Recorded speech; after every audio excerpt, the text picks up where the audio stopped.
Alright guys, this is the final part of the module. Well done for sticking through it.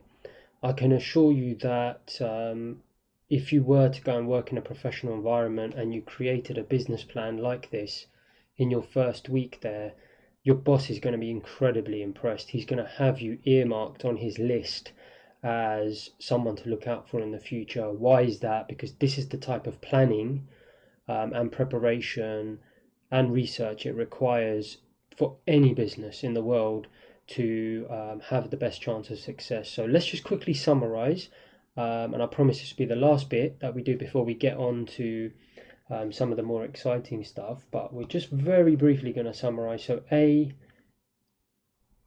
is our business plan summary. A is that our business plan has obviously concluded that we're going to follow the same recruitment path as an institution. So we've decided that we're going to follow a professional or institutional training path,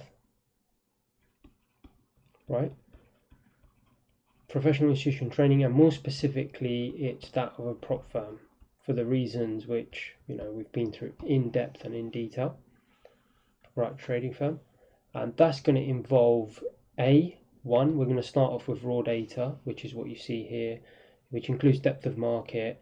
Then we're going to move on to volume tools, volume profile, VWAP, footprint, so on and so forth. A bit of economics, fundamentals possibly thrown in there, and then charts, bit of charts, bringing it all together, which we may introduce slightly earlier at the volume stage.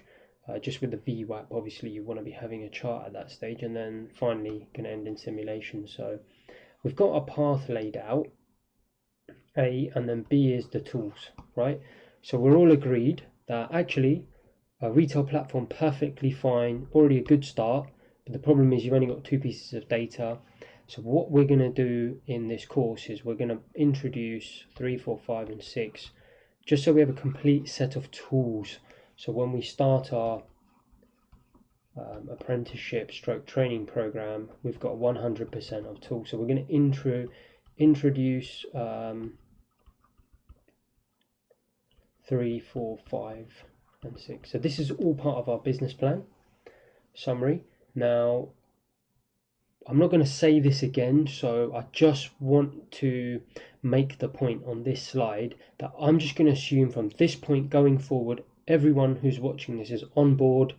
We're all going to go towards this proprietary trading firm stroke institutional training path, and that path is laid out very specifically. And the reason I reiterate it is because, as we've established already, that means technical tools, guys,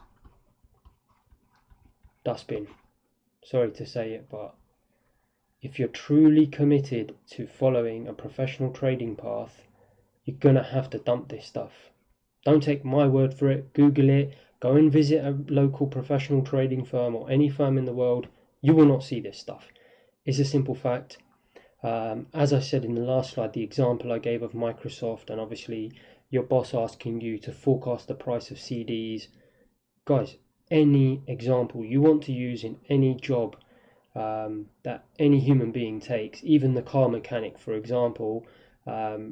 Let's say the boss says in your first week to several of the new starters, look guys, we're using these specific tools a lot, or we're using this paint a lot. I want you to forecast where you think the price of this is going to be in 6 months or 12 months, because we're reliant on it as a cost input. Guys, if you turn around and say to your boss, yeah, I think it's going to go up because the RSI is oversold, blah blah blah, or pivots, or some moving average, guys, you're going to get laughed out of there.